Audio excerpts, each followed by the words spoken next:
The iPhone 16 is finally here, and if you're in the USA, you're probably wondering if this is the year to upgrade or if you should hold on to what you already have. Apple has added a few major updates this year and some subtle ones that make a difference, but the real question is whether those changes justify the price tag. Let's break it down in simple terms. The first thing you'll notice is the design. Apple kept it sleek but made the bezels even thinner, which gives it a more immersive screen experience. For the Pro models, Apple introduced a slightly larger display and even brighter panels, making outdoor visibility much better. The dynamic island continues but with smoother animations and better app integration, and the build quality is still premium with aerospace-grade materials. Under the hood, the iPhone 16 is powered by Apple's new A18 chip, and this is where performance gets a huge jump. It's not just faster, it's also more efficient, meaning better battery life. Heavy apps, gaming, video editing, and multitasking all feel smoother, and Apple's push toward AI integration means the iPhone now has smarter on-device intelligence.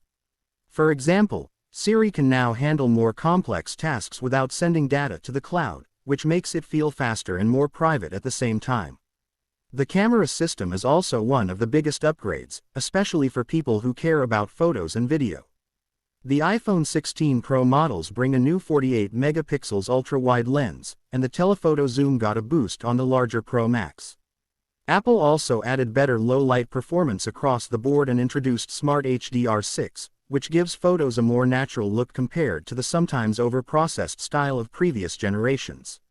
Video shooters will love the improved stabilization and cinematic mode updates, making the iPhone 16 one of the best pocket cameras you can buy. Battery life has also improved thanks to the A18's efficiency and slightly larger battery sizes. For most people, you'll comfortably get through a full day with moderate to heavy use, and Apple finally made charging a little faster, although it still lags behind some Android competitors.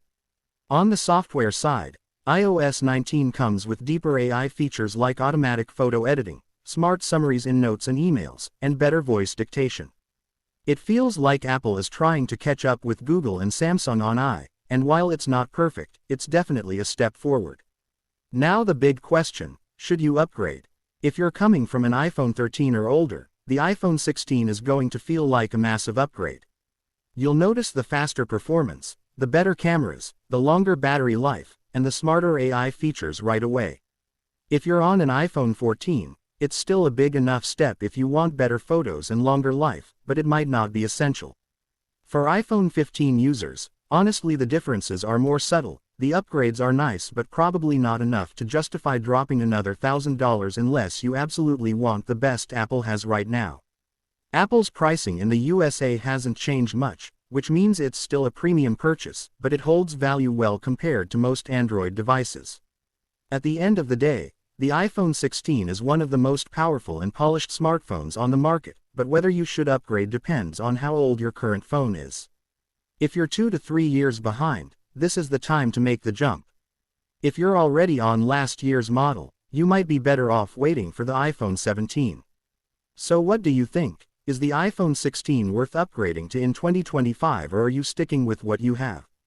Drop your thoughts in the comments, hit the like button if this helped you out, and don't forget to subscribe to Digital Dive for more honest tech breakdowns every week.